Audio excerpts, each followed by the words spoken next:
name's Hannah. My name's Haley. And I'm Jen. And what is your business called? It's the Bean and Belle Children's Art Studio. Okay. What were the biggest challenges you faced when you started your business? I think probably the biggest challenge was I came from teaching, I was an elementary art teacher, and so I did not have a business background at all. So I think figuring out all the things like business taxes and how do you advertise and getting the word out and things like that, all those business type things that I just had never had any experience with, was probably the most challenging. Yeah. How has your business evolved, or how do you plan it to evolve? Awesome. Well, let's see. I have been open for about 14 years, a little over 14 years, and I think the biggest way that it has evolved is just in numbers, like the number of students that I have throughout the school year, and then how many students I have during summer camp. I think it has just slowly grown, and our programs have grown, different things that we offer during camp, different age groups of classes, homeschool classes, and so I think I started pretty small with very few class offerings and kind of a limited age range, and I think just as we grew and interest grew and it got bigger, I was just able to offer more things. What is the most rewarding aspect of being an entrepreneur? Oh gosh, that list is long.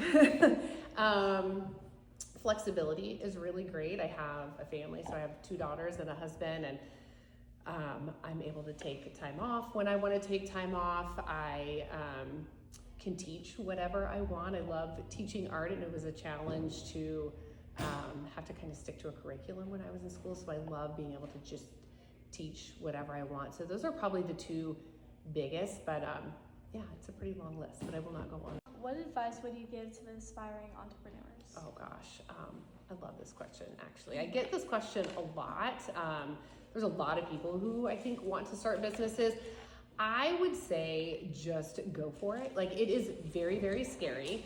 I was leaving a very secure teaching job to do something that I had no idea if it was gonna work or not.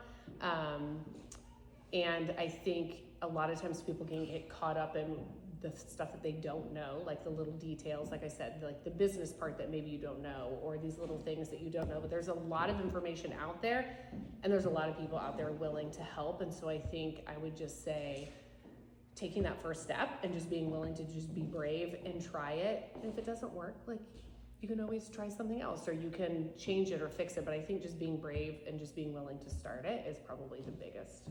How do you promote or market your business?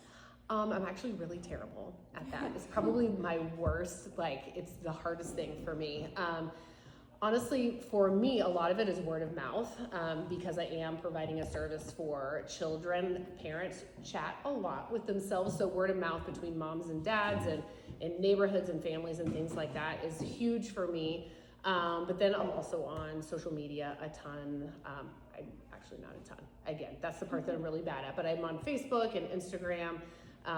My audience is mostly Facebook because it is moms, a little bit younger than me, but not quite as young as you guys, obviously. So Facebook is a big thing, but aside from that, I don't do a lot of advertising, like paper advertising or anything like that. So social media and word of mouth is probably the biggest. What is the most important quality for an entrepreneur to have?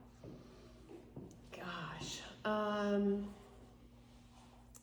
what a great question. I think you have to, again, that bravery just to start it. And I think the drive to just keep going even when it gets scary. So I think just being brave, just going for it, yeah. What is your biggest regret as an entrepreneur? Oh gosh, my biggest regret, I mean, it's kind of nice to say I don't really have any. Maybe I probably would have done it sooner. Maybe it's probably my biggest regret. I probably would have done it maybe a year or 2 sooner, but honestly, gosh, I can't think of any others than that. How do you stay motivated and inspired? I have a really great group of people around me. My husband, who helps quite a bit, is super supportive. My girls, who are now in college, and they were like 3 and 5 or 6 when I started, are huge supports. And so they motivate me a lot. I think the community of people that I have around me, these families that I've met that really love this for their kids. The town of Waxhaw is super supportive of me. I think they do a really great job cheering on my programs, and they've always just been, just really supportive. And so I think knowing that there's people who are counting on me, and also knowing that there's people that are cheering me on, is probably the biggest motivation. Hi, my name's Hannah, and from what I learned about this business is that it's very important to just jump in and follow your dreams. Even if you don't know anything about entrepreneurship, it can be a great way to show your passion and help the community.